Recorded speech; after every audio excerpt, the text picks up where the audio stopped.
Merci à tous les gens qui sont là ce matin. Alors, tantôt, on vous a fait lever les mains pour savoir qui était déjà venu à la première conférence.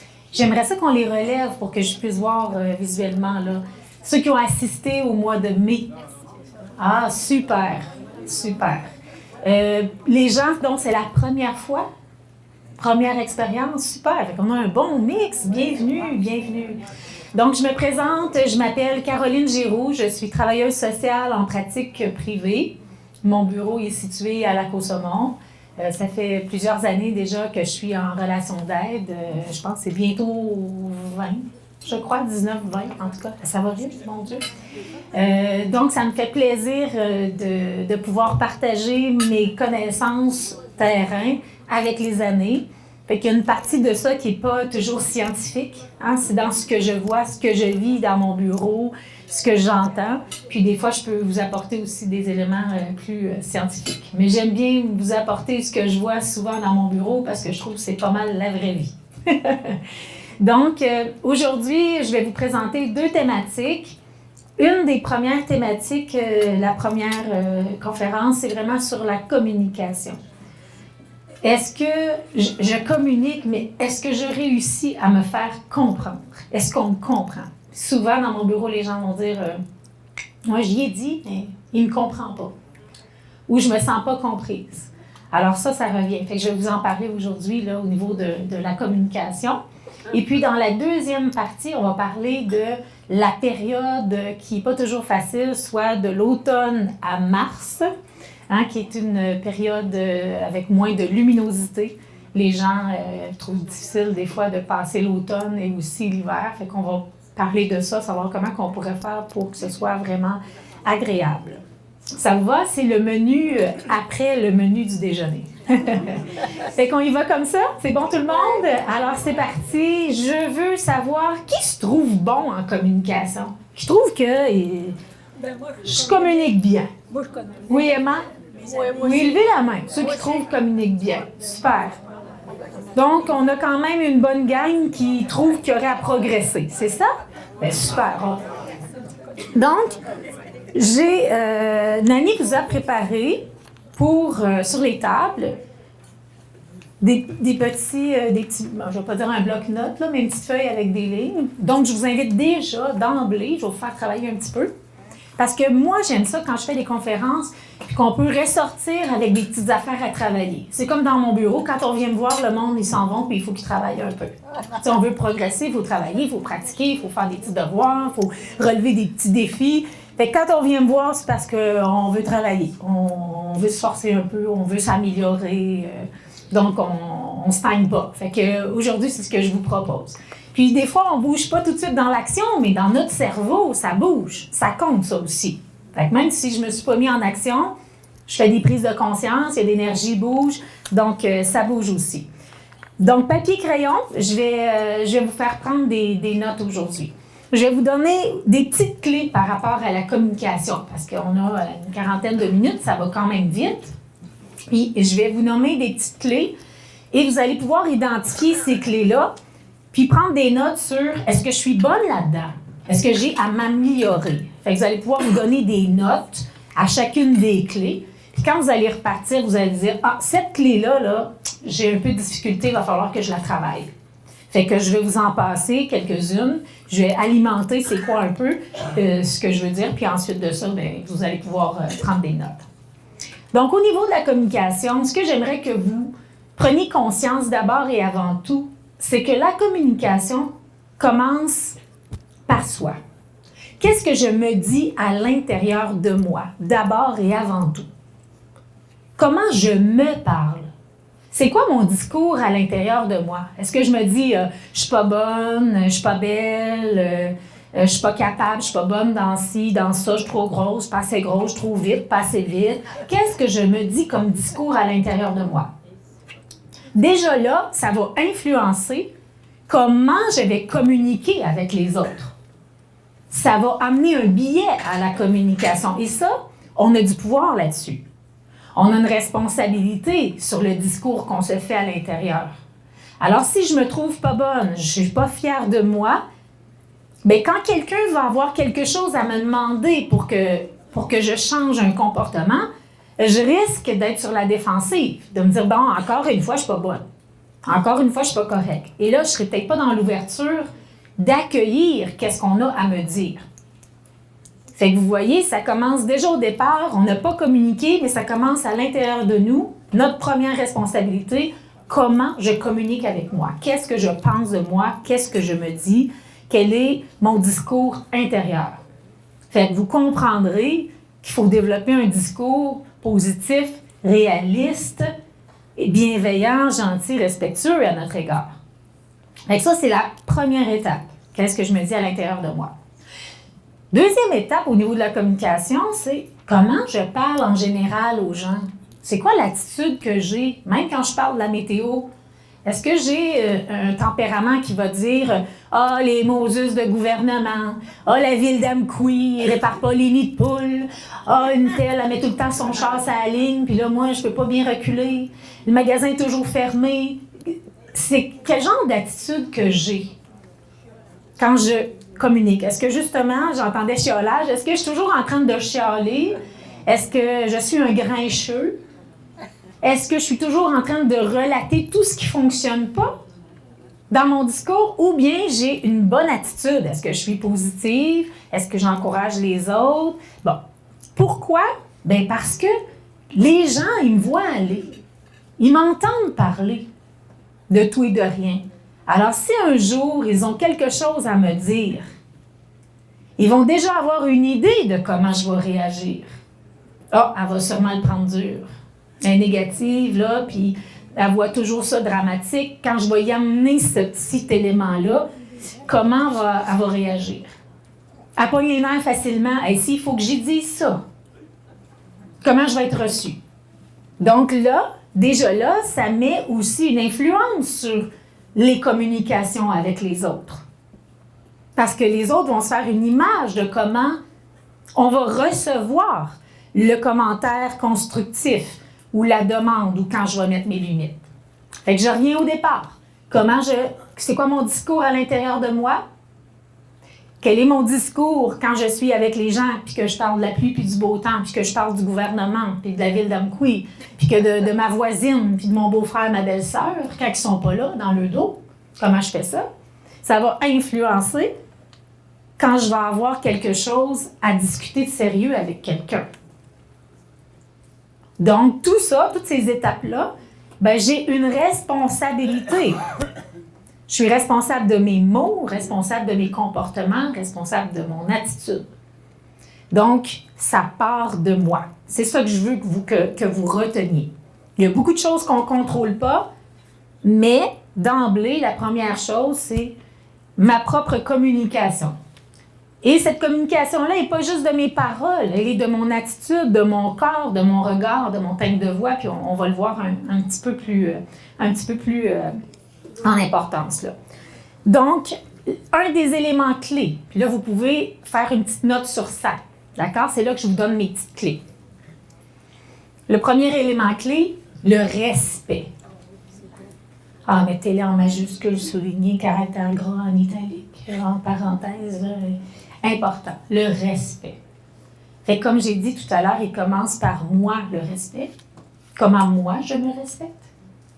Et aussi comment je respecte les autres. OK? Ça, c'est très important. Donc, mes limites personnelles, est-ce que je les respecte? Mais est-ce que je respecte les limites personnelles des autres, le territoire des autres, l'opinion des autres?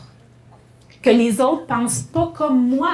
Est-ce que je respecte ça ou je veux que tout le monde pense comme moi puis je veux convaincre comme si je faisais un plaidoyer à la cour sur mon opinion puis jusqu'à temps que la personne elle craque elle dit « Ah, t'as raison! » Est-ce que c'est obligatoire? Hein? Fait que des fois, je reçois des gens puis c'est ça. Il y a comme on veut gagner notre point. On n'est pas obligé de le gagner. On peut juste déposer notre point de vue et accepter que l'autre a un point de vue différent. Ça ne nous enlève rien, ça. Hein? Fait que ça aussi, dans l'attitude, c'est important. Comme je disais tout à l'heure aussi, quand je disais que ça part de soi, c'est l'empathie envers soi-même. Tu sais, s'accepter soi-même. Puis je vous explique, c'est que si je n'ai pas d'empathie envers moi, imaginez que je vis un deuil. Et j'ai une charge émotive, j'ai beaucoup de peine, j'ai beaucoup de tristesse. Comment je vais faire pour accueillir l'émotion de l'autre quand je vais communiquer? Ça va être difficile de comprendre l'autre, de comprendre la peine de l'autre ou la colère de l'autre si moi, je suis en surcharge sur le plan des émotions. Donc, il faut que je m'accorde de l'empathie, du temps, de la douceur, de la bienveillance pour être capable de recevoir l'émotion ou la réaction des autres. Fait qu'il faut que je m'occupe de mes besoins en premier. Donc, l'empathie doit venir de moi, pour moi, mais aussi me mettre à la place des autres. Donner le droit aux autres de vivre des émotions quand je leur parle. Fait que des fois, les gens vont me dire, j'ai dit ça, mais t'es choqué. Oui, mais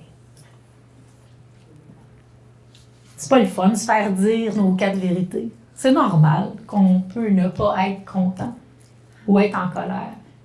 Fait que l'émotion de la colère, c'est normal.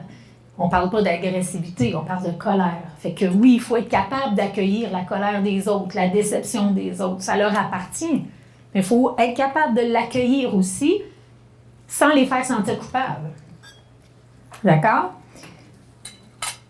Un élément clé. Là, dans ce que je vous nomme, là, mettons l'empathie, si je reviens, le respect, vous notez ça sur 100. Est-ce que je me considère comme respectueuse dans mes communications? Est-ce que j'ai de l'empathie envers moi-même? Je me donne une note sur 100.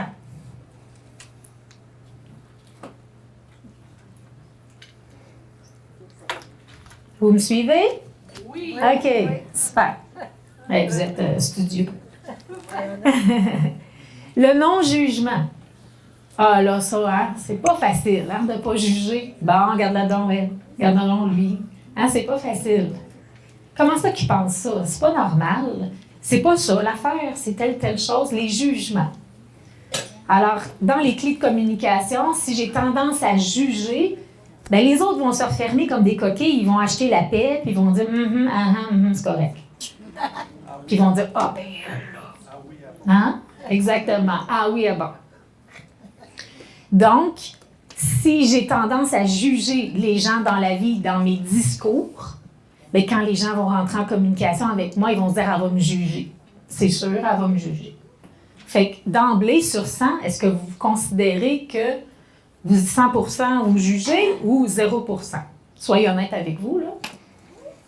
On ne dira pas ça au grand public, là, vous le garderez discrètement, mais vous saurez sur quoi travailler. OK? Est-ce que j'ai tendance à juger? Donc, évidemment, dans le jugement, c'est comme si on se positionnait en expert que nous, on le sait. C'est ça la bonne réponse, c'est ça la vérité, puis l'autre ne devrait pas faire ça, puis pourquoi il fait ça? Il n'y a rien qu'à faire ça, c'est simple. Elle vit telle affaire, elle a juste à s'en aller. Si elle n'est pas contente, elle a juste à faire ça. Alors, des fois, c'est très sévère. Donc, est-ce qu'on a tendance à faire ça? Il faut regarder. Mettez-vous une note sur 100. Un autre petit élément clé de la communication, parler en « je ». Là, il y a comme une grande mode, là, sûrement que vous avez sûrement dit ça à un moment donné, là, on entend ça. À la radio, dans les entrevues, là. On veut pas ça. On veut pas aller là. On veut pas discuter de ça. Non, parler en « je ». Moi, je ne voudrais pas discuter de ce point-là. Moi, je ne suis pas à l'aise d'aller dans cette direction de discussion-là. Alors, on entend souvent cette phrase-là. Fait que là, je pourrais déjà me corriger. J'entends souvent cette phrase-là. Voilà. Donc, parler en « je », puis vous allez voir, faites le test cette semaine. Quand on dit un « je », là, ça connecte avec l'émotion directement. Quand on dit « on », où tout le monde pense, tu sais, on veut faire un changement là, à quelqu'un. Dans l'équipe, là, tout le monde il dit que tu pourrais faire telle affaire. Bien, c'est comme une protection, hein? On ne se responsabilise pas. Mais c'est plutôt « moi, je souhaiterais telle chose » ou « j'apprécierais que ». Mais quand les gens utilisent le « on », ben, c'est qu'ils mettent plein de monde avec eux autres pour partager la responsabilité. Fait que là, on pourrait-tu juste prendre notre part à nous puis laisser la part des autres? Donc, on parle en « je ». Et ça attaque beaucoup moins. C'est moins dur pour l'autre personne avec qui on communique. Donc, on essaie d'éliminer ça. Fait que sur 100, avez-vous tendance à ne pas parler en je? À dire « on » ou « je pense » ou « tout le monde y dise »,« ma famille y trouve », etc., etc. Est-ce que vous avez tendance à faire ça? Une autre petite clé importante, la compréhension.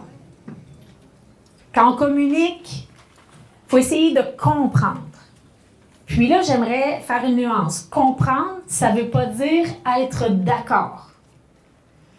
Je peux comprendre le point de vue de l'autre par rapport à comment il est fait, c'est quoi ses besoins, ce qu'il vit, etc.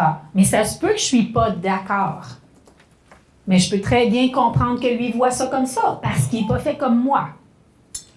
Fait que ça, c'est aussi un danger aussi. On a tendance, au niveau de la communication, à si moi je pense une chose, que les autres devraient penser pareil. Si je trouve que c'est grave, tout le monde devrait trouver ça grave. Et là, je vais avoir tendance à vouloir convaincre la personne, ben oui! Puis là, je vais l'argumenter pour l'amener dans la même direction que moi. Donc, je ne suis pas en train de comprendre son point. Donc, je répète, si je comprends le point de l'autre, ça ne veut pas dire que je suis d'accord. Mais je vais l'accueillir. Puis pour comprendre le truc, c'est de s'intéresser à l'autre. Si je veux le comprendre, il faut que je pose des questions ouvertes. Comment tu vois ça? Pourquoi tu penses ça? Qu'est-ce qui te fait dire ça? Qu'est-ce que tu as vu qui t'a dérangé? Alors, plus de questions ouvertes. Et dans la communication, des fois, on va avoir plus tendance à dire « ben non, on va commenter tout de suite. » La personne a dit « j'ai vu ça de même. » Ben non, mais c'était pas comme ça. Laissez parler la personne pour qu'elle exprime vraiment ce qu'elle voit, comment elle l'a vécu, qu'est-ce qu'elle pense. Imaginez que vous êtes comme un enquêteur. Fait que l'enquêteur, là, il ne donnera pas son idée. Là. Moi, je pense que vous avez fait ça pour ça, pour ça, pour ça. Il va dire « ah oui, comment vous voyez ça? Vous étiez où? Il y avait quoi à ce moment-là? Vous en pensez quoi? Etc., etc. Donc, des questions ouvertes. Je m'intéresse aux autres pour mieux les comprendre. Fait que pour ça, il faut que je les laisse parler. On s'entend? Donc, je ne leur donne pas tout de suite mon point de vue ou la direction dans laquelle moi, je veux aller. Là. Donc, si je les comprends, ben je vous le répète, on n'est pas nécessairement d'accord. Mais je peux comprendre. L'écoute, ça, c'est pas facile.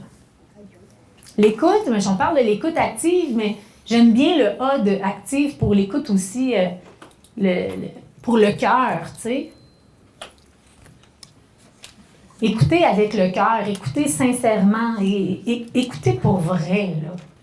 Tu sais, écouter quelqu'un, c'est en silence puis en essayant de comprendre. Qu'est-ce que la personne a dit avec les mots, avec le corps, avec l'intonation? C'est de quel besoin elle parle quand elle communique. Des fois, les gens vont dire « Ah, je suis tannée, là, cette personne-là est toujours en retard. » Qu'est-ce qu'elle est en train de dire, dans le fond? Ben, elle a hâte de vous voir. Ah, elle a besoin de vous voir. Elle aimerait ça vous voir plus de bonne heure ou à l'heure. Parce qu'elle passerait peut-être plus de temps. Peut-être qu'elle a besoin de se sentir respectée, que pour elle, la ponctualité, c'est du respect. Alors, il faut aller valider. Il faut aller voir aussi à travers les phrases. Pas juste s'en tenir aux mots. Donc, n'oubliez pas de toujours mettre sur 100. Vous, est-ce que vous faites ça, la compréhension? Est-ce que vous êtes une personne compréhensive?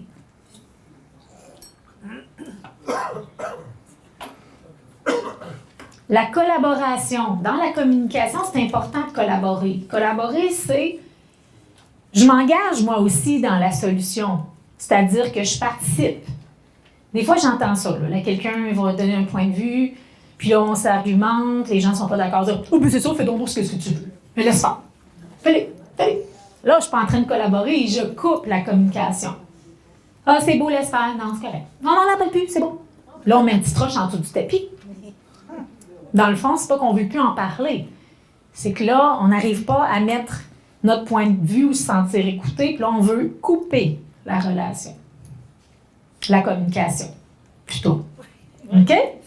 Donc, collaborer, c'est contribuer à la solution. c'est fournir aussi les détails quand on est questionné. Qu'est-ce que tu en penses? Je sais pas. Qu'est-ce que tu veux dire? Oh, laisse faire.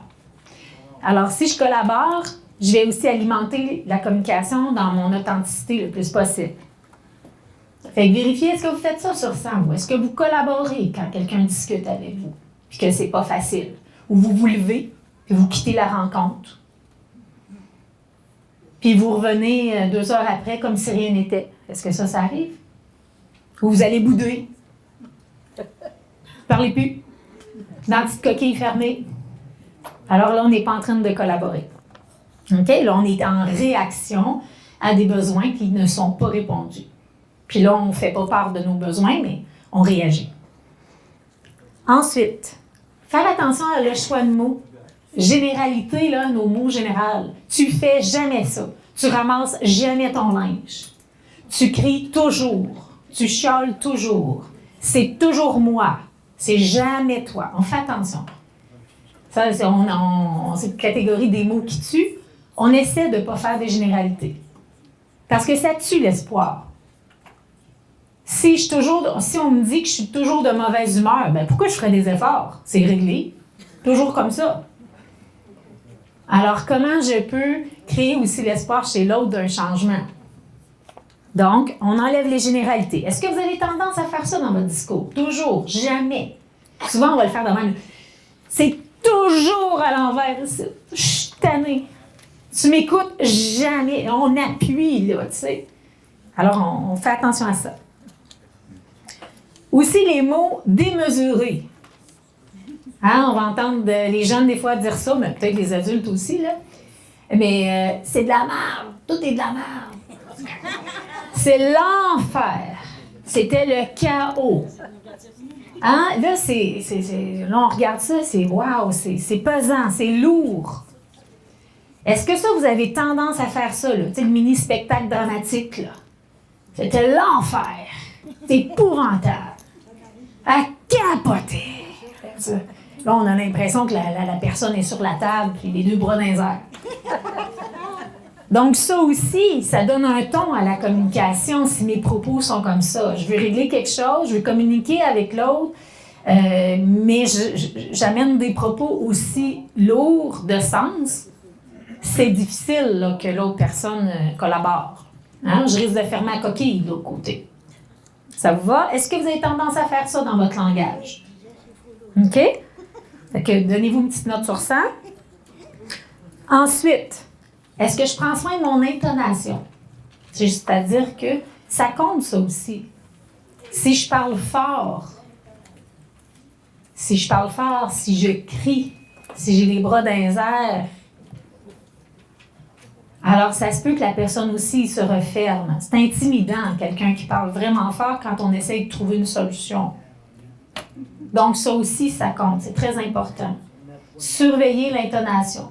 Puis quand quelqu'un parle fort, le truc, essayez-vous de baisser le volume. Fait que là, on ne nous entendra pas. Fait que là, on va être obligé de baisser le volume aussi. Ou on peut lui demander gentiment, pourrais-tu parler moins fort, s'il te plaît? Ou on peut s'éloigner un peu physiquement. Ou tout simplement dire, ben là, peut-être que tu es dans beaucoup d'émotions, on pourrait peut-être prendre une petite pause. Parce que là, tu parles fort, puis je trouve que j'ai de la difficulté à t'entendre. OK? Fait que, est-ce que vous avez tendance à parler fort? Que le volume monte assez rapidement. Fait que vérifiez ça. Le débit du langage. Il y en a qui parlent tellement vite pour régler quelque chose, évidemment, on ne peut plus laisser un mot. Fait que, est-ce que vous prenez le temps de vous exprimer?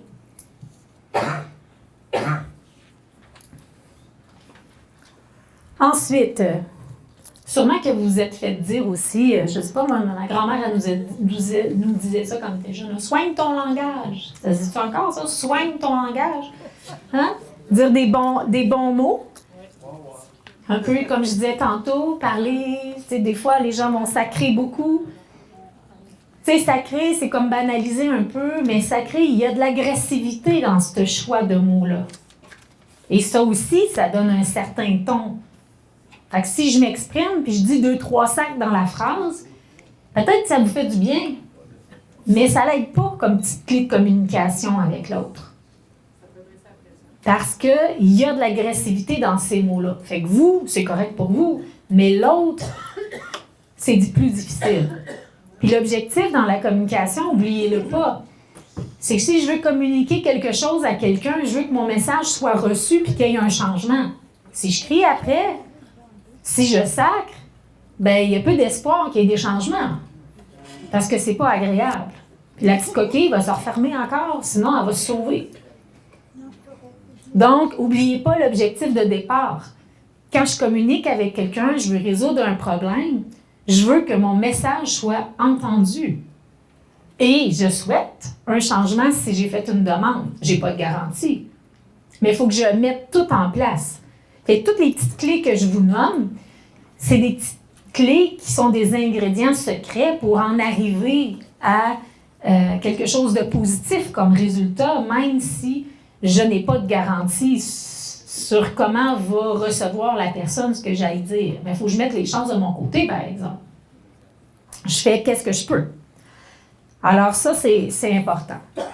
Fait que si j'ai quelque chose à communiquer avec quelqu'un, je dois, mettons qu'on a un conflit ensemble.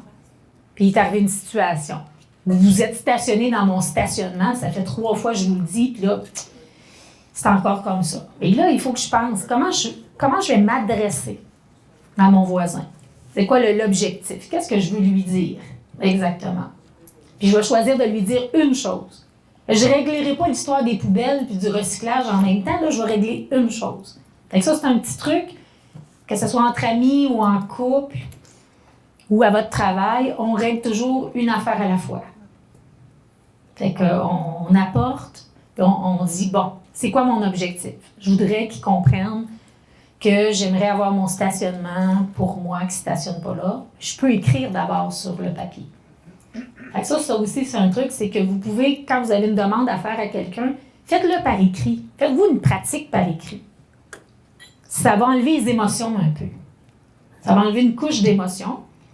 Et ça va faire en sorte que vous allez écrire l'essentiel. Parce que ça ne vous tentera pas d'écrire, je vous le dis tout de suite. Là. Vous allez dans vos émotions, ça ne vous tentera pas. Mais faire l'exercice va quand même enlever des tensions pour faire le bon choix des mots. Et que, évidemment, on atteigne notre objectif, que ça soit compris, reçu, puis que peut-être qu'il pourrait y avoir un changement. Donc, mon objectif, c'est quoi? Je le clarifie dans ma tête. C'est quoi le bon message avec la personne qui est en avant de moi? Comment je peux lui dire ça? Je vais choisir aussi le bon état d'être. Tu sais, je veux parler à mon patron, mais je veux une journée de vacances. Je veux-tu choisir 4h15 quand il va chercher les enfants à la garderie? Il faut que je choisisse le bon moment. Et aussi, c'est ça, le bon moment et le bon état d'être.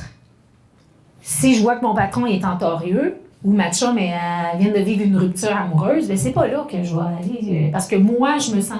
Moi, ça me ferait du bien, là, ça me ferait du bien. Mais il faut que je vérifie si elle est dans une bonne disponibilité.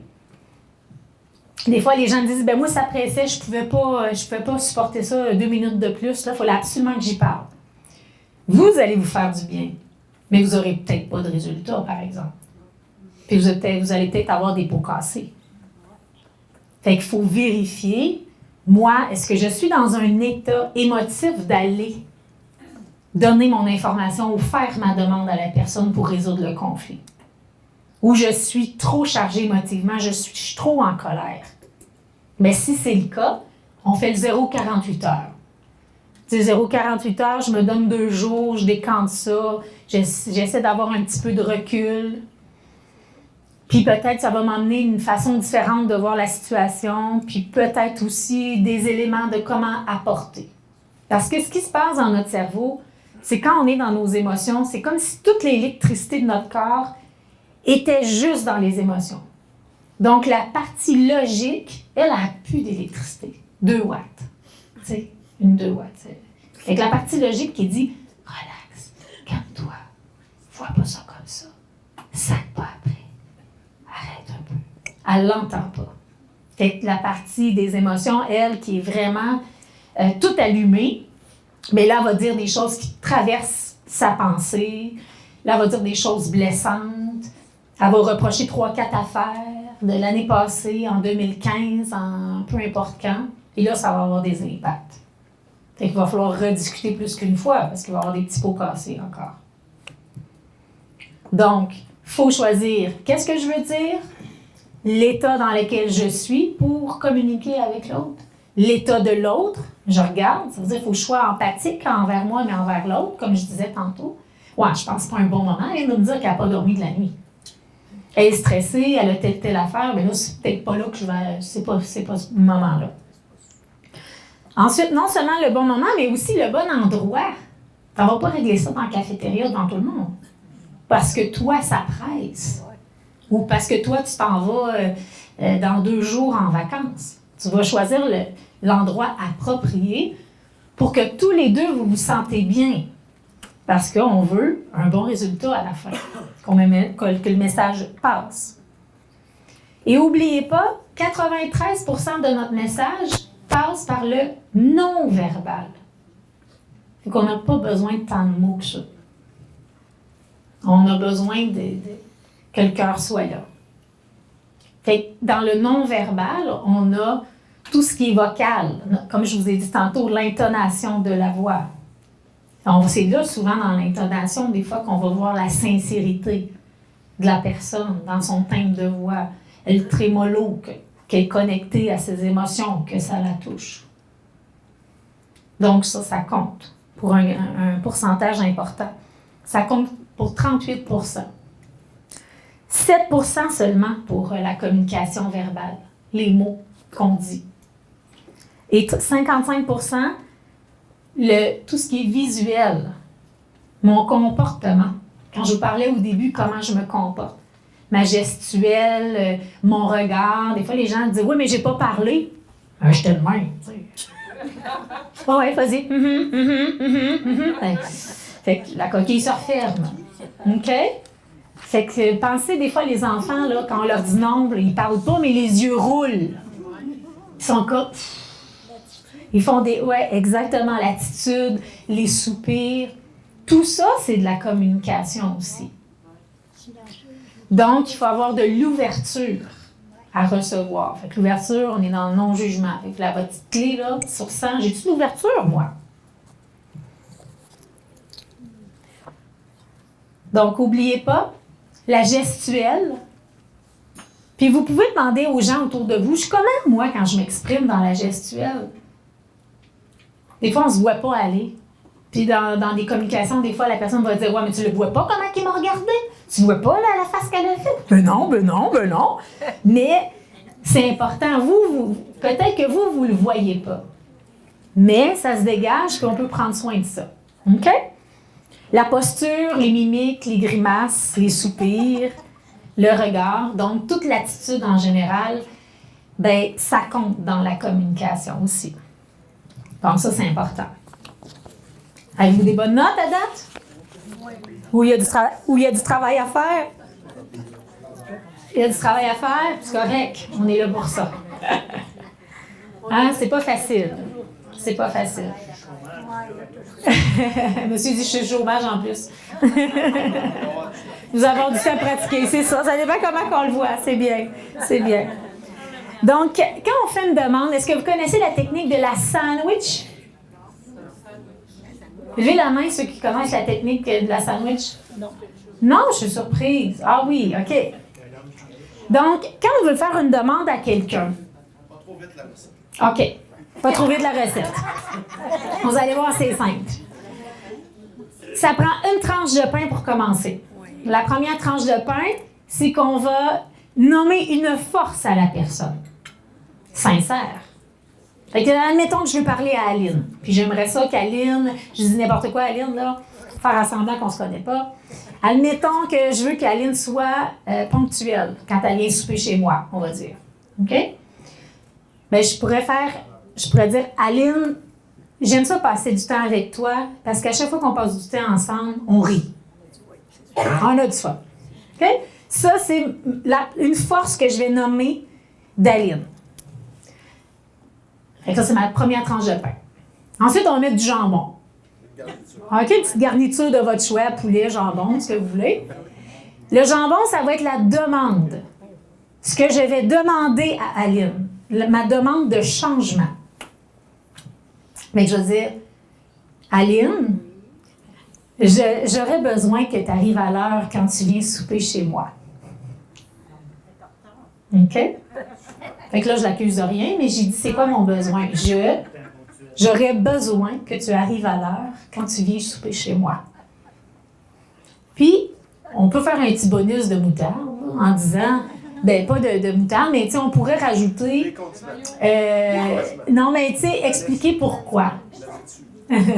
Expliquer pourquoi. Vous pouvez appeler ça de la laitue, ça peut être. Mais tu sais, expliquer parce que je fais à manger, puis j'aime bien manger chaud, puis ça me permet, si t'es à l'heure, de préparer les choses dans les bons délais. OK? Je pourrais dire ça, par exemple. Mais ça ne serait pas obligatoire. Fait que je fais ma demande, j'aurais besoin, Aline, que tu arrives à l'heure quand je t'invite pour souper. C'est quand la date? Tu prends des notes? Et ensuite, j'y vais avec une bonne sandwich, ça prend 2 tranches de pain, non? Ou en tout cas, on pourrait plier, mais on va prendre une tranche de pain. Donc, une bonne tranche de pain de ménage, là. Tu sais, c'est épaisse un peu, là. Donc, là, ma deuxième tranche de pain, bien, je vais retourner avec une force. En tout cas, Aline, quand tu viens chez moi, c'est le fun parce que tu m'aides à ramasser après. Puis quand tu pars, tout est fait. C'est pas de job. Merci. Hey, j'ai hâte. Et là, je peux dire l'impact que ça a sur moi. Tu sais, dans le sens, quand tu fais ça, ben moi, ça m'allège, ça me donne pas d'ouvrage, puis je me couche, puis c'est comme si j'avais pas eu de visite. Bon, je peux rajouter là, un peu, là. Hein, un petit peu de grain de sésame sur la tranche de pain, si on veut. Ça vous va, ça? Donc, imaginez ça que c'est comme un compte en banque. Si je suis toujours en train de critiquer les gens, je critique, bien là, je dépense, puis je critique. Fait que là, j'ai rien dans mon compte. Fait que quand je critique, puis je retourne voir la personne, puis je critique encore, bien, à un moment donné, ça donne pas le goût d'apporter des changements. C'est fatigant, exact. Puis, c'est comme si la personne, finalement, le message, c'est que je suis jamais correcte. Fait que là, ça donne pas le goût, ça tue l'espoir.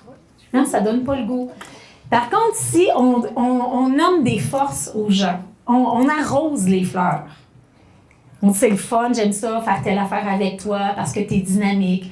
Merci de ton soutien. L'autre soir, ça m'a permis de dormir la tête tranquille, etc. Et la journée que je vais arriver pour faire une demande, là, ma technique de sandwich, là, ben, je vais avoir une meilleure collaboration de la personne. Parce qu'elle va se dire, elle n'est pas toujours en train de me dire que je ne suis pas correcte. Fait que si souvent je me fais dire que j'ai des qualités, j'ai des forces, etc., bien, la journée qu'on va me demander un changement, ça va me faire plaisir de le faire, le changement. Plus réceptif. Plus réceptif, effectivement. Puis, c'est ça qu'on veut. On veut que ça marche, ça, le changement. Dans ma communication, si je communique avec les gens, n'oubliez pas, c'est pas juste de vider mon sac à poubelle. C'est d'être entendu, d'être compris, qu'on trouve des solutions, qu'il y ait des changements. Donc, je dois soigner comment je vais communiquer. Donc, ça, c'est la technique de la sandwich. Avez-vous bien saisi? Oui.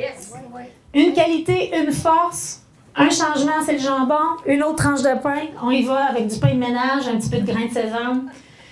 Fait qu'une autre belle force. Et aussi, pour vous dire, bien, on est en relation les uns et les autres. On est avec nos amis parce qu'on les aime, parce qu'ils ont des forces. Pas parce qu'on les aime pas puis qu'on trouve qu'ils sont pas ci puis qu'ils sont pas ça. Fait que si vous entretenez des liens, vous êtes toujours en train de dire aux gens tout ce qu'ils sont pas, ils vont dire hey, pourquoi tu es avec moi? Je plie pas le linge comme il faut, je fais pas ci, je fais pas ça, je fais pas assez ci, je fais trop ça finalement. Pourquoi qu'on est ensemble? Alors, arroser les fleurs et non les mauvaises herbes, ça c'est hyper important.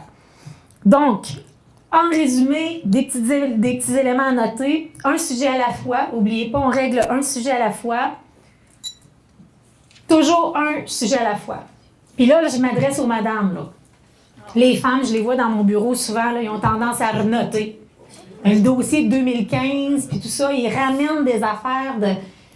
Bon, fait qu'il y a une raison à ça. Fait qu'essayez de ne pas tout ramener dans les dossiers. Là. Oui, mais l'autre jour aussi, puis toi aussi, puis... Et on essaie de travailler ça. Mais pour ce faire, la personne dans votre vie, elle, elle doit vous écouter sans jugement. Et c'est là que ça donne une sensation que le dossier il est clos. Si on met la roche en dessous du tapis, ben c'est sûr qu'on va avoir tendance à retourner chercher la roche. Fait qu'un petit truc, quand vous discutez avec quelqu'un, demandez à la personne si vous avez bien compris. Résumez-la. Là, ce que tu me dis, c'est que quand je vais chez toi, je suis souvent pas à l'heure. Et toi, tu trouves ça difficile parce que là, tu as tout fait la bouffe puis tu m'attends. Puis t'aimes pas ça. C'est-tu ça que tu me dis? Oui. Puis t'aimerais ça que j'arrive à l'heure? Oui, c'est ça. Parfait. Là, on passe à l'étape suivante. Qu'est-ce que je suis prête à faire comme changement? Et je me mets en action, évidemment. Ça va? C'est pour ça que t'aimes Aline. Oui. Hein? C'est pour ça que t'aimes Aline. C'est ça. Donc, voilà. Et aussi, ben, on garde ça privé. Quand on a nos discussions, c'est pas devant le grand public. Là. On ne lave pas notre linge sale. On n'aura pas de succès. Vous humiliez la personne. Pensez-vous qu'elle va collaborer? Ben non. Ben non, ben non. Puis ce qu'on veut, je vous le répète, on veut des résultats, on veut être compris. Donc ça, c'est important. Et avant de vous quitter, là, vous allez marquer ça sur ça. Est-ce que vous êtes capable de vous excuser, vous, dans une relation? Oui, madame. Oui. Levez la main. Non, je ne ferai pas lever la main. Soyez, oui, vous excusez, demandez pardon, apporter des changements, dire « Hey, j'ai tort, c'est vrai. Excuse-moi. » Puis sincère. C'est important, ça, dans la communication. Si vous ne reconnaissez jamais vos torts, c'est plutôt difficile. S'excuser, c'est pas une erreur.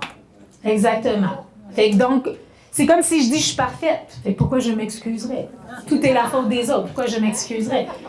Fait que vous pouvez vous excuser sans vous excuser général, vous pouvez vous excuser sur un comportement. Je m'excuse d'avoir crié après toi. Pas, ouais, mais si tu n'avais pas fait. Non, je m'excuse de ce comportement-là. Et dire qu'est-ce que vous comptez faire pour le modifier. Pas je m'excuse, on passe l'éponge puis je continue. Fait que ça c'est important que ce soit sincère. D'accord?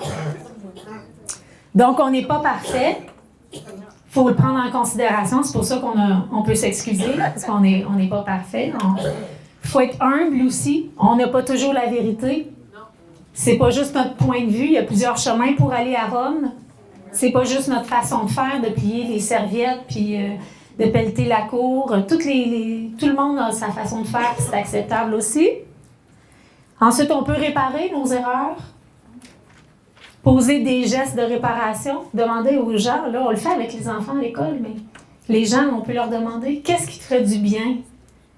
J'ai fait une erreur, j'avais tort, qu'est-ce qui te ferait du bien que je pourrais faire pour réparer ça? Ça se demande aussi. OK? Donc, on fait notre mieux pour la prochaine fois. Ça vous va? Je vous laisse avec une petite citation. On a parlé de clés tout à l'heure. La communication est la clé pour construire des ponts et non des murs. Donc, c'est Anthony Robbins.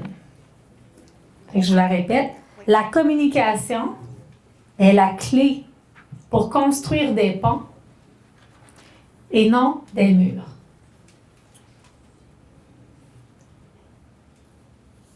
Donc, communiquer, c'est pas juste dire ce qu'on a à dire, c'est un art. Il faut s'entraîner, il faut se pratiquer. Puis faites-le faites-le le plus souvent possible avec amour. Puis comment vous aimeriez qu'on vous parle quand on a quelque chose à dire? Comment vous souhaiteriez qu'on vous aborde? Je voulais juste faire un mini retour sur ce que je vous ai parlé tout à l'heure par rapport à la communication. Je ne voulais pas passer sous silence les réseaux sociaux, les téléphones, les textes, tout ça. Fait que dans la communication, ce que je vous suggère, là, ceux qui veulent tomber en amour, puis avoir des relations là, amoureuses, puis tout ça, là, parler par texte, là, puis se répondre par texte pendant des heures, choisissez de vous voir en personne. Hein? Avec les éléments que je vous ai donnés de communication, que le ton est important, que la voix est importante, que l'attitude, le corps, comment je me positionne, tout ça, par texte, on n'a pas ça. Fait que souvent, j'ai des gens dans mon bureau qui commencent des relations par texte, puis ils ont de la misère à se comprendre. Là, il y en a un qui est plus en amour, l'autre peut-être pas. Là, c'est difficile. Alors, comment vous voulez valider vraiment les sentiments de l'autre ou les intentions de l'autre par texte? Je vous le répète, c'est difficile. Revenez à l'ancienne bonne méthode là, du face-à-face, on se voit, puis on se parle, on sent l'énergie de l'autre, puis on pratique notre communication. Fait que si vous entretenez des relations par texte pendant une longue période, ça va vous prendre du temps avant d'avoir l'heure juste. Fait qu'essayez de favoriser du moins le FaceTime, le Messenger, la caméra, pour voir justement le non-verbal et tout ça. Fait que ça, c'était la petite clip communication réseaux sociaux. Fait qu'on revient à la bonne méthode face-à-face le plus possible. OK? Mais ça peut avoir un avantage des fois parce qu'on peut choisir les bons mots. Mais n'oubliez pas, c'est pas la majeure, là, les bons mots. Il y a aussi là, mon intention, mon énergie, mon attitude, les gestes et tout. Voilà. Donc, deuxième petite conférence que je vous propose, c'est vraiment comment, au-delà des mitaines et du foulard, comment qu'on va passer notre hiver. Levez la main, soyez sincères. Levez la main ceux qui aiment l'automne, l'hiver. Oh! Je suis surprise. Oui, c'est bon. OK. Levez la main ceux qui font du sport l'hiver. Un petit peu moins. Il y en a qui aiment l'hiver, le sport d'hiver. Parfait. Levez la main ceux qui ont dit qu'ils aimaient l'hiver et qui font du sport d'hiver. Ah ben oui, c'est ça. Hein? Fait qu'automatiquement, bien souvent, ça va de soi. Si, mettons, je coupe en deux, l'automne. Qui aime l'automne? Ah! Mon Dieu, l'échantillonnage. OK. Parfait. Super. Donc, ce que je voulais vous partager aujourd'hui par rapport à ça, c'est que j'ai beaucoup de gens qui sont affectés dans mon bureau par rapport à l'automne, l'hiver, c'est difficile. Et aussi, si en plus de ça, on a vécu un deuil, on a vécu une rupture amoureuse. Là, on vient de passer tout l'été. Puis les gens ils me disent souvent l'automne, ils sont plus fatigués, puis ils cherchent pourquoi.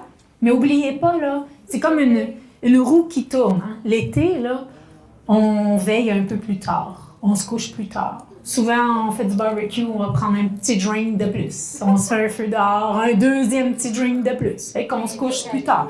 On invite, on va en visite, on invite Aline. On invite Aline. Et là, on fait des activités. Les activités, on va à l'extérieur. On reçoit, on va en camping. Donc, on est plus souvent dehors, on est plus souvent actif, puis on déroge aussi plus souvent de la routine. C'est quand on arrive à l'automne, oui, il y a un facteur de luminosité, mais il y a un facteur que tout recommence.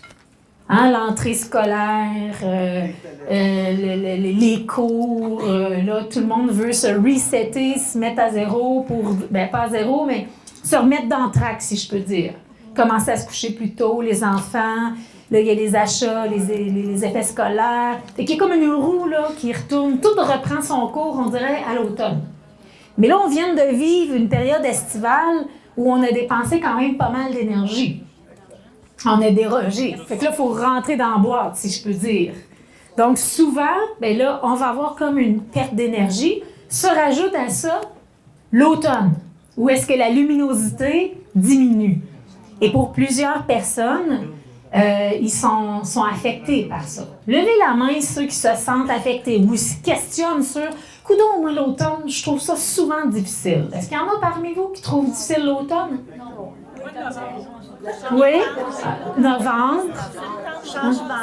Le changement d'heure. Est-ce qu'il y en a qui sont affectés par le changement d'heure?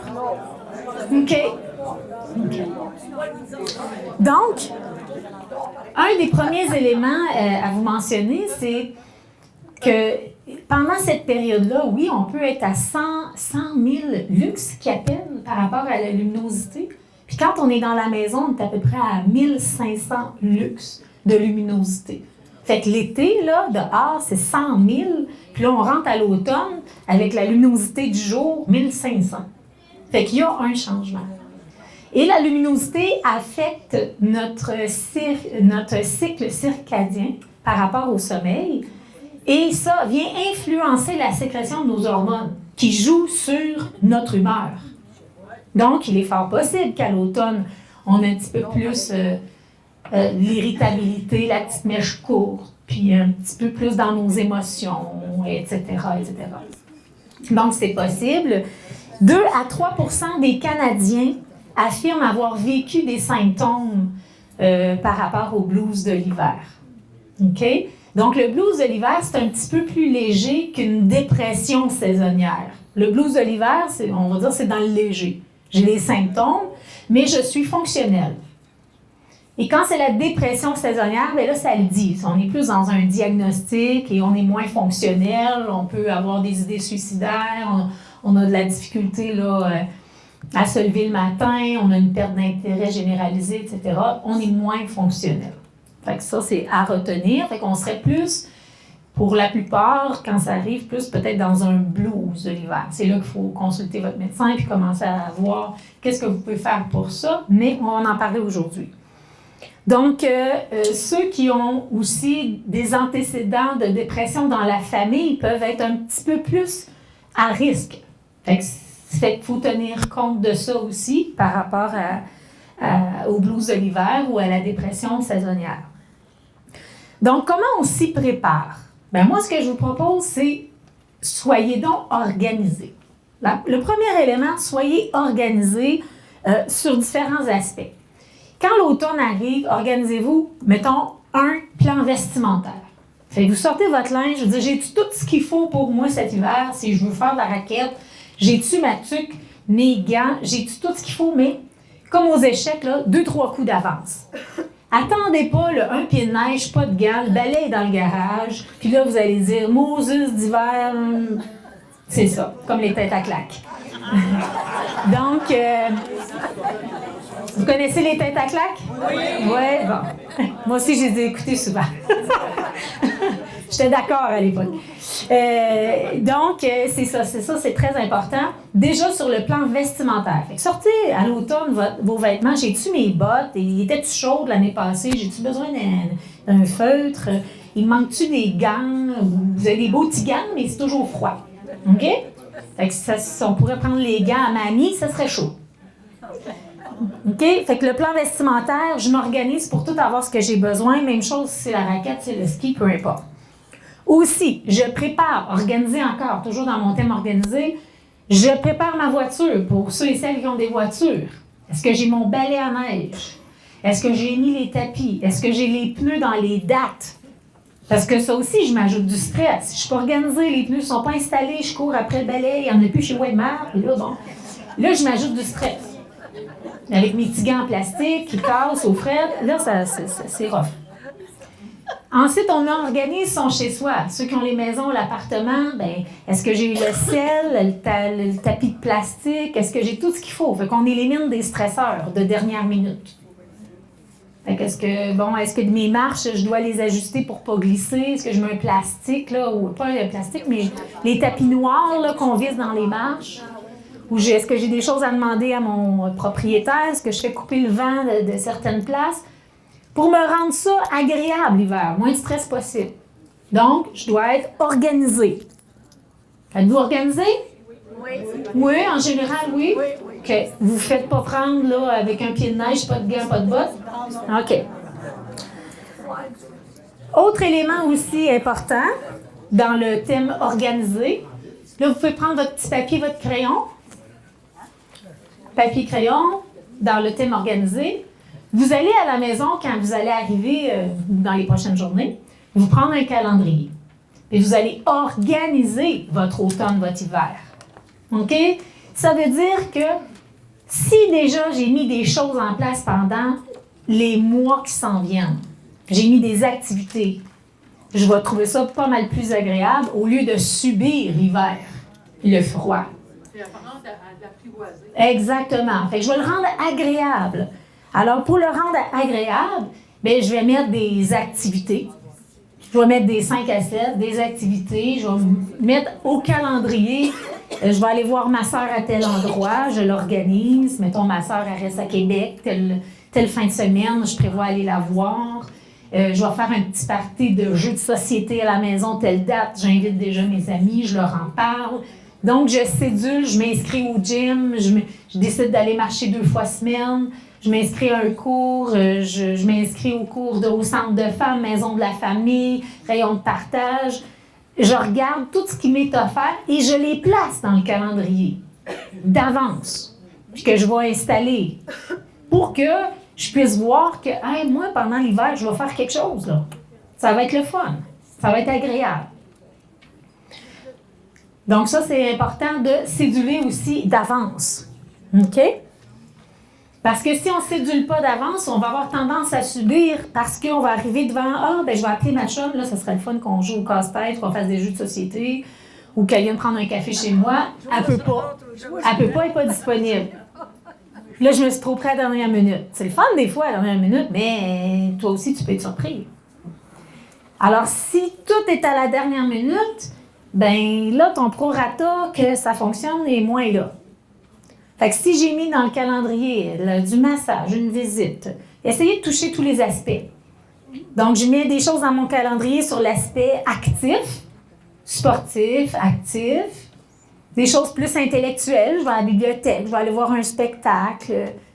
Ensuite, ça peut être un autre aspect famille. Je vais aller voir de la famille, des amis, frères, sœurs. Au niveau de votre couple, faire des activités en couple. Ensuite, sur le plan personnel, essayez de toucher un petit peu à tout pour avoir un certain équilibre puis de le mettre dans votre agenda. Fait que ça, c'est un petit mini devoir que vous allez pouvoir faire. Fait que je vous invite, dans les organismes communautaires, vous avez beaucoup là, d'activités puis des choses qui sont gratuites aussi. Notre région vous offre plein de choses. Fait que je vous invite à aller voir sur les sites de chaque organisme pour les activités qui vous sont offertes. Puis vous avez vos intervenants qui peuvent vous dire ça aussi. Fait que vous allez les placer. Et ensuite, après les avoir placés, peut-être partager ça avec un ami ou une amie. « Hey, tiendrais-tu avec moi pour telle chose? Je vais à la bibliothèque, viens-tu? Ou je vais à Rimouski faire telle affaire. Est-ce que tu embarques avec moi? » Donc, fait que ça, c'est important. Si j'ai des choses de planifier, déjà là, j'approche ça positivement, j'ai déjà hâte à ces activités-là. Ça me permet de les organiser. Pendant que je les organise, je suis occupée. J'occupe mon moral, je suis en action, ça me fait sentir bien. Fait qu'on met ça de l'avant. Ça vous va? Oui. Donc, n'oubliez pas le terme organiser, prévoir. Ça, c'est important. C'est sur différents aspects. D'autres éléments. On a parlé que, dans le fond, la luminosité, elle avait un effet sur notre cycle circadien qui influence évidemment la sécrétion de nos hormones qui jouent sur l'humeur. Une longue chaîne, cette affaire-là. Donc, on a besoin de lumière. Fait que là, partout où on est capable d'avoir de la lumière, on en met. C'est-à-dire, à l'appartement, ouvrez les rideaux. OK? On ouvre, on a besoin de la lumière naturelle, ouvrez les rideaux. Vous savez, il y avait une mode, les murs étaient foncés. Si vous n'êtes pas pire, vous changez la mode, mettre des murs pâles pour faire rentrer la luminosité, l'éclairage, ça serait super aussi. Hein, quand c'est un petit peu plus pâle, la luminosité l'hiver, elle va rentrer un petit peu plus. OK? Donc ça serait important aussi. La lumière naturelle, elle joue son rôle aussi. Hein, ça rentre dans notre pupille d'œil, puis ça joue son rôle aussi. Là, le Noël va s'en venir. Regardez vos lumières de Noël ou les lumières blanches, là. C'est chaleureux, les lumières de Noël. Vous pouvez les garder pendant une période de temps dans la maison pour avoir une ambiance, un environnement qui est chaud, qui est chaleureux, qui est lumineux. Fait qu'on rajoute partout où on peut de la lumière. Fait que vous pouvez rajouter des chandelles à la maison aussi. Un petit éclairage. Ne serait-ce que, regardez une chandelle, là, ça réchauffe juste à la regarder. Fait qu'on peut rajouter ça aussi. Donc, on ouvre les rideaux, on met de la luminosité, les guirlandes de Noël, on peut les garder. C'est pas obligé d'être le sapin, mais on peut mettre nos lumières un petit peu partout. Ensuite de ça, pour avoir la vraie lumière, on sort dehors. Évidemment. On sort dehors. Fait que dans vos activités que vous avez mis dans le calendrier, on sort dehors le plus souvent possible. Mettre de la nouvelle air dans vos poumons, faire aérer votre appartement ou votre maison pendant que vous êtes parti marcher. Faites changer l'air. Il y avait une docteure qui disait ça, que dans le fond, tu sais, dans une maison ou un appartement, on respire, on tousse, on atchoume. C'est comme si on faisait tout ça dans un sac puis on vit dans le sac. Fait qu'à un moment donné, il faut l'ouvrir, le sac. Fait que quand vous allez marcher, ouvrez des fenêtres, faites aérer pendant que vous êtes parti marcher. Quand vous allez rentrer, fermez tout ça, vous allez avoir une autre belle oxygène. Puis ça va vous faire du bien aussi là, au moral. Donc, sortir dehors. C'est important avec la neige, c'est le fun aussi parce que ça fait une belle luminosité. Fait qu'on sort dehors, prendre l'air le plus souvent possible et au moins 1 heure de marche, si c'est possible. Et plus quand le temps est gris. Fait que vous pouvez y aller, si vous n'y allez pas, vous pouvez fragmenter. Si vous dites, ah là, moi, Caroline, 15 minutes, je commence à avoir mal à mon genou, ben moins en forme, peu importe. C'est pas grave, retournez-y. Mais pensez-y, parce que ça a un effet sur le cycle circadien. Donc aussi pour votre sommeil, les hormones et tout. Donc ça va jouer sur votre humeur. Fait qu'il faut sortir dehors. D'où l'importance de mettre en place des activités hivernales. Fait qu'il y en a peut-être parmi vous qui me disent « Oui, mais moi, physiquement, c'est difficile. » Mais si c'est possible, bien, allez voir un match de hockey à l'aréna. Allez voir les gens patiner. Allez prendre votre café dehors.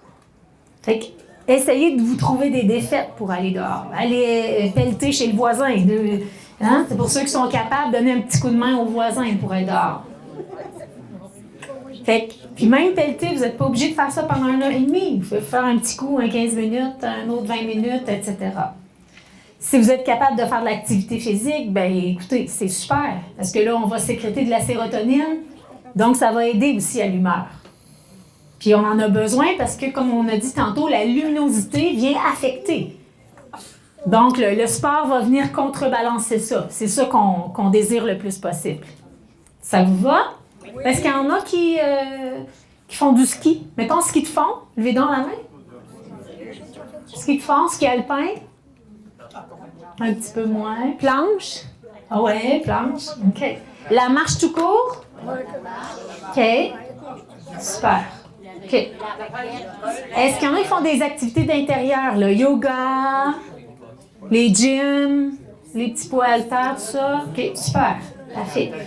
Moi, je fais des mots cachés. OK. Donc, fait que c'est important de bouger.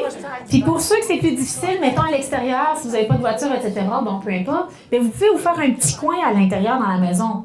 C'est possible de faire du yoga. Puis avec nos téléphones, là, c'est possible sur YouTube de suivre quelqu'un gratuitement qui fait des exercices, voir des exercices, puis les faire. Fait que c'est possible. Fait que vous pouvez vous faire un petit setup là, à la maison avec les poids, puis vous maintenir actif. Puis quand c'est possible, on les amène dehors, les poids, pour prendre l'air. Ou les élastiques. OK? On fait cette petite coche de plus là pour être en forme. C'est bon?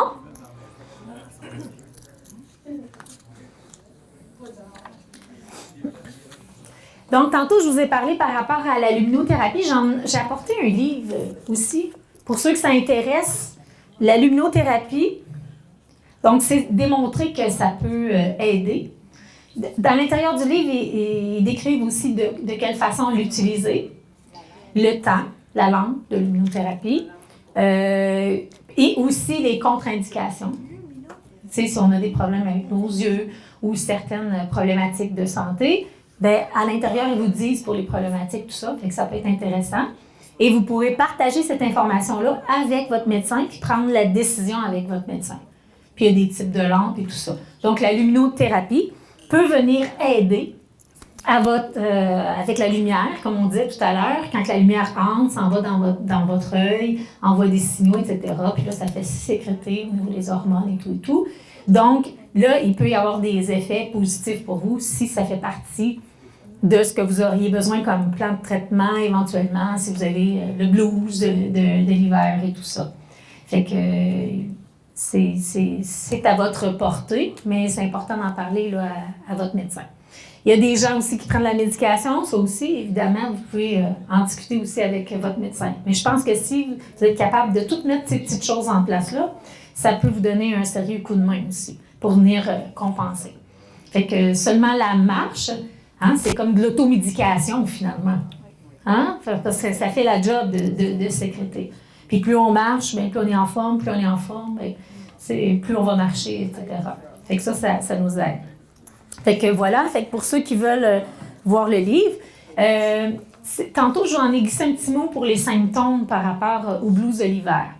Puis ce qui est à s'y méprendre aussi, c'est que ça ressemble aussi à des symptômes quand on vit un deuil, que ce soit un deuil amoureux, que ce soit un deuil de la perte d'un être cher. Fait que c'est pour ça qu'il faut en parler à votre médecin.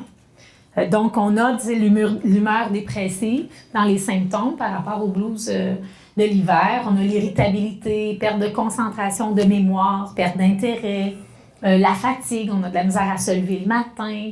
Fait que ça peut faire partie de ça. Ensuite, les gens vont avoir tendance à se dévaloriser, à se sentir coupables. D'avoir le trouble du sommeil aussi.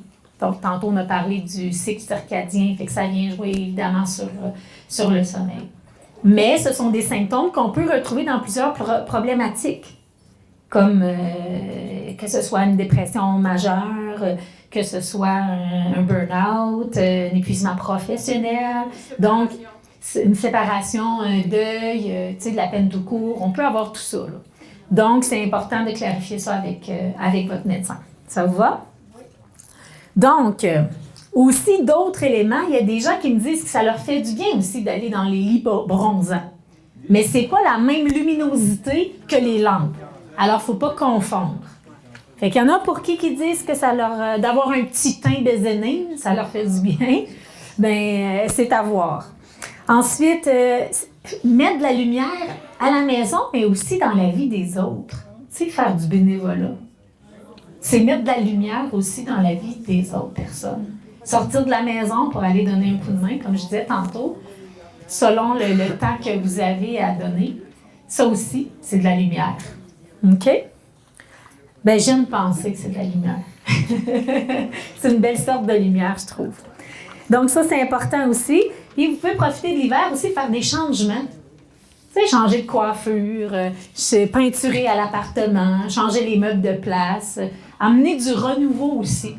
Fait que c'est un peu comme l'ours qui dort, là, puis qui se prépare à sortir de sa tanière au printemps, qui est dans son confort, puis à un moment donné, il décide de sortir. Donc, évidemment, comme je disais tantôt, important de s'habiller chaudement. Il n'y a rien de pire que d'avoir frette l'hiver. Fait que si vous pouvez vous organiser pour vous habiller chaudement, ça, c'est plaisant. De vous sentir beau aussi l'hiver. Tu sais, la tuque à mamie, là, c'est le fun. Avec ses mitaines au chaud qu'elle a fait pour vous avec amour, son foulard. C'est le temps de le porter fièrement et tout ça. Donc, et aussi d'accepter, j'ai entendu tantôt, d'accepter que l'hiver, on est plus au ralenti. On est plus smooth un peu. On est dans notre petit cocon, puis c'est correct aussi. C'est peut-être la période où on se permet un petit peu plus de lire, d'écrire, de réfléchir, faire du casse-tête, du mandala, d'avoir les idées de projets, des écrire, de préparer notre été, nos futures vacances. C'est correct aussi de ralentir, d'accepter ça, là, tout simplement. Oui, Aline nous a écouté nos programmes. Bon, exactement. Fait que d'accepter, c'est ça, qu'on est un petit peu plus au ralenti, puis c'est correct aussi. Ensuite, on peut aussi en profiter pour nourrir les liens. Tu sais, sur le plan social, bien, on peut plus se voir à l'intérieur, puis là, on est plus du 1 à 1. Tu sais, quand on invite quelqu'un à la maison, on est tout seul, c'est l'hiver, il neige, peut-être qu'on va la garder pour coucher parce que les routes sont pas belles. Mais là, on est peut-être plus du 1 à 1. Fait que là, on peut se permettre des jasettes peut-être de plus grande qualité aussi. Fait que profitez-en pour nourrir les liens que vous avez, les personnes que vous n'avez pas eu le temps l'été de voir parce qu'elles sont en vacances, etc. Mais là, peut-être de renouer avec certaines relations, puis faire des choses ensemble qui sont à l'intérieur, puis de prendre le temps. OK? Fait que ça, d'accepter ça. Ça vous va? OK. Il y a au Danemark un art de vivre qui s'appelle le hygge, ou le yugi, ou yoga. C'est H-Y-G-G-E. Ils ne s'entendent pas sur comment le prononcer, mais je vous l'appelle. H-Y-G-G-E. Ça comporte 6 principes d'art de vivre. Puis moi, je vous les propose pour la période qui s'en vient. En fait, ça consiste, cet art de vivre-là, à, d'abord, le premier, c'est d'accorder une réelle importance aux petites choses de la vie. Fait que c'est une période où, justement, appréciez votre café chaud, votre doudou, d'être dans le confort de votre appartement. Donc, la gratitude et l'appréciation, c'est l'un des premiers principes de cet art de vivre-là. Le deuxième principe, c'est miser sur l'atmosphère et l'ambiance à la maison. Comme je vous disais tantôt, les lumières, rendre votre petit chez vous là, agréable et confortable. Tu sais, il y a des endroits où on rentre, là, on fait comme « Oh, es-tu bien chez ma tante une telle, puis ça sent bon, puis il fait chaud, puis on veut s'asseoir, puis on se sent super bien. » Donc, miser sur l'atmosphère et l'ambiance à la maison, ça, c'est le deuxième principe. Donc, on sort les doudous, les couvertures électriques. Donc, les petits mots-clés de ça, c'est le refuge, le réconfort, l'intimité. Le troisième principe de cet art de vivre-là, c'est d'être au lieu de paraître. Puis, au lieu d'avoir ou de paraître. Donc, c'est de profiter de la présence des gens, de l'état dans lequel on est, le fait d'être ensemble, puis de se le dire qu'on est content d'être ensemble, puis qu'on apprécie la visite d'Aline qui vient souper, qui fait la vaisselle. Puis elle reste à coucher parce qu'il fait tempête. Super, moi, l'avoir pour pelleter de main. Génial. On va faire ma demande de sandwich. Oui, c'est ça. Donc, c'est le troisième principe. Être au lieu de paraître. Le quatrième, vivre davantage au moment présent. Tu sais, de vous arrêter et de dire « Ah, ça sent bon, ça sent le sapin. Mon café est chaud, la tasse est chaude. C'est beau à travers la porte patio, le paysage, les flocons de neige. » Donc, s'habituer aussi à faire une chose à la fois. Tu sais, je la commence puis je la termine. Je me dis, au lieu de commencer un lavage, mettre les patates, couler un bain, puis là, faire le contrôle. Donc, si on veut être dans le moment présent, on met une chose de l'avant. Donc, prendre le temps d'écouter les oiseaux, de regarder les couchers de soleil. Fait que ça, c'est le quatrième principe de cet art de vivre-là. Donc, vivre dans le moment présent. Cinquième, se dorloter, s'offrir de la douceur. C'est la période, l'automne, l'hiver, pour ça. Hein? Exactement, s'octroyer des petits plaisirs. Et dans vos notes, écrivez-vous 2 plaisirs pour le prochain mois. 2 petits plaisirs. C'est pas que vous avez fait hier, là. C'est 2 petits plaisirs nouveaux, là. Insinuez rien, là. J'étais pas là. C'était pas ça. Se dorloter, donc s'offrir de la douceur, des petits plaisirs, écrivez les petits plaisirs. Donc, les petits mots, c'est bien-être, se dorloter, s'envoyer de la douceur. 6e et dernier principe du Yoga du Danemark, cultiver l'authenticité. Puis ça va avec la communication. Hein, quand je vous ai parlé de la communication tantôt, soyez vous-même, soyez vrai, les babines suivent les bottines. Restez connectés à vos valeurs. Alors, c'est un principe qui fait appel à la sincérité, le calme. Le 6e principe. OK? Du yoga. Puis un livre là-dessus aussi, qui s'appelle le livre de Yogi, Mieux vivre, la méthode danoise. Puis les Danois sont reconnus pour être un peuple de bonheur. Hein? C'est un endroit de bonheur. Donc, c'est pour ça que j'avais envie de vous partager cette méthode-là qu'on pourrait appliquer pendant la période de l'automne. Bien, tout le temps, évidemment, mais là, particulièrement. Le premier, je vais toutes vous les répéter. OK? Je vais vous dire ça rapidement, parce qu'il me reste 5 minutes. Mon agente me dit ça. OK. Attendez un petit peu. C'est parti.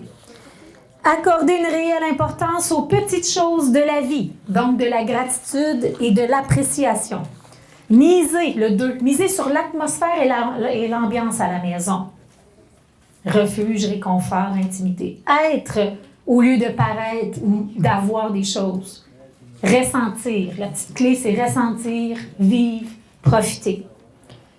4e, vivre davantage au présent. Donc, avoir de l'attention pour ce qui se passe, pour les sensations, nos sens, finalement. 5e, se dorloter. Bien-être, douceur, se chouchouter. Et le 6e, cultiver l'authenticité. Alors, ces principes-là vont vous aider à passer des moments plus agréables, en douceur, pour la période estivale et pour être le moins possible affecté par le blues de l'hiver. Donc, les mots à retenir, dans ce que j'ai dit, le premier, là, j'ai pesé pas mal fort dessus. Souvenez-vous, le premier mot à retenir, là? Ah oui, alors vous êtes dans la première, vous avez écouté, hein, vous êtes dans la première respect dans la communication. Au niveau de l'hiver, ben, c'est une bonne réponse. Là. S'organiser, oui. Prévoir, s'organiser. Alors, on évite énormément de stress pour s'organiser. Ensuite, sortir dehors, vivre la lumière. On bouge, s'activer pour l'humeur. Ensemble, briser l'isolement. OK? Et apprécier la lenteur, apprécier le calme de chacun des moments. Fait que je vous quitte avec une citation. L'hiver révèle la beauté cachée de la nature, celle que l'on ne voit qu'avec un cœur ouvert. Ah, je peux dire. L'hiver révèle la beauté cachée de la nature, celle que l'on ne voit qu'avec un cœur ouvert. En voulez-vous une deuxième? L'hiver n'est pas froid, c'est une étreinte de paix et de sérénité. Bon, la poète en moi, mais c'est pas moi qui l'ai composé. Alors sur ce, ben, je vous souhaite une belle journée, surtout un bel hiver chaud et chaleureux. Merci tout le monde. Merci Dani.